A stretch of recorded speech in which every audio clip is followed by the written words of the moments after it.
on you. Starting the middle back with Orion. Karan, what did you see from Shea on that last touchdown drive? I saw a guy with poise, confidence, and belief. You know, a lot of faith. And when you're working with somebody like that, who knows what can happen. Front row all the way to the right, Steve. Josh, talk about your 2 sacks at the end of the game. Finished the last 2 drives. Talk about how the first one developed and then the second one. The coaches just told me to go out there and rush, go after the quarterback. You know, he struggled with pressure a lot, and they just wanted us to go get him, and that's what we did. That's what we were taught to do. Well, how fitting was it that the game ended on a sack when you guys played? This is just whatever it takes to get a win, to be honest with you. So. Front row middle, Chris. Karan, have you ever been called for holding before when you're getting tackled? Nah, you know, but hey, things happen, and they got us on that one. Did you get an explanation for it? No explanation. I didn't even know what happened. I thought it was on someone else, and then I got to the sideline, and coaches were flipping out at the refs, so I realized quickly that they must have called it on me. How? I don't know. But Sticking in the front row, Trevor. You guys were down big, had a big comeback, but when you were down 17-0, what was the mindset like? What was the talks like at halftime? just keep pushing. Keep pushing. You know, it's 4 quarters for a reason. And, you know, that first half, they were up. And we remembered a lot of adversity we faced over the summer. You know, summer workouts and things like that. And we dug deep and we came out with the win. Front row right, John. This is kind of along the same lines, but when you're on the road, you've talked about already some of the difficulties. How much tougher is it when you're on the road and you're not having everything go your way? Yeah, it's a lot of different variables that you're facing. You know, some variables may be with the other team, maybe weather, field conditions. There's a lot of different things that go into the ball game. So whenever we're in a situation like that, we just got to figure out a way to get through. Middle right, Brandon. This one's for Josh. Josh, you know, the first half obviously very different for the defense. What did you guys talk about at halftime, and what was the biggest adjustment you made to pretty much dominate that whole second half? We coming out, we knew they couldn't really hang with us. We just having a lot of self-inflicted wounds. Went into the locker room, got our minds right, came back and dominated like we're supposed to. Front row all the way to the right, Steve. Karan, what did it mean to the offense when you heard your fans go blue, go blue? Everything, you know, and for a fan, you know, when we're on the field and fans are screaming like that, that's letting us know that they got our back no matter what.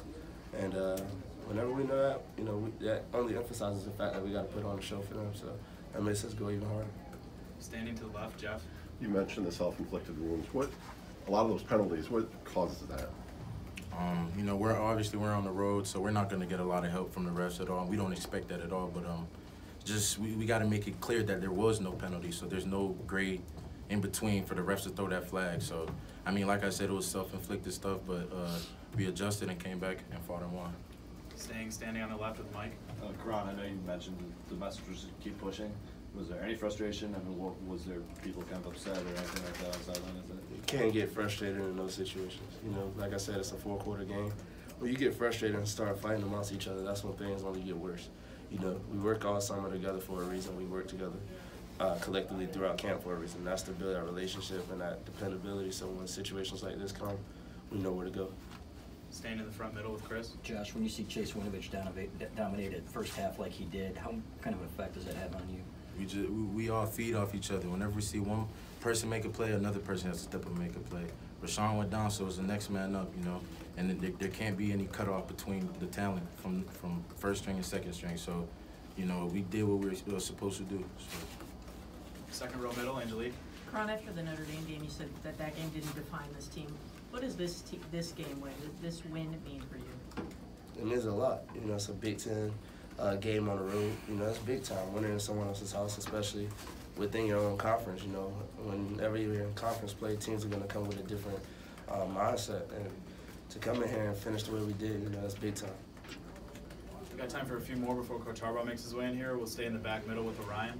Karan, do you think Shea elevated his play in the second half? I think so. I definitely think so. He did a great job. I'm so proud of him, man. And that kid, he's a fighter. Third row right, Brandon. Josh, what can you say about Kwity Paye and his play?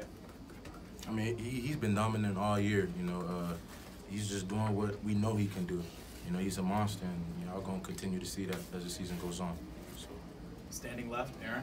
Karan, Jim Harbaugh has emphasized fast starts these last few weeks. What did they do to kind of slow you guys down in the first half?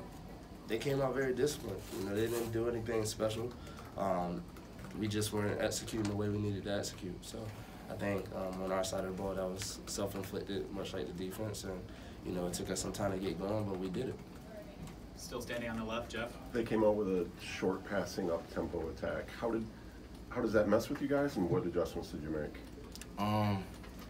Yeah, we came in knowing that that was their go-to, the short game.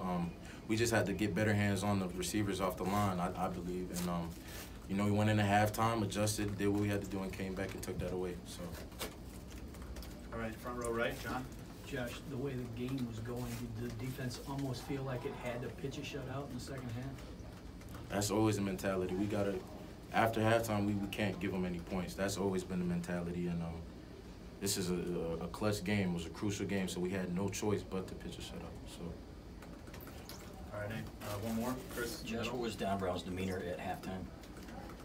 He just knew what we were capable of. He told us to settle down, go out there and play our ball, play the ball that we've been practicing since who knows when, since the last season was over. So we settled down and did what we had to do, did what we knew we could do. Anything else for these guys? Okay, thank you. We'll be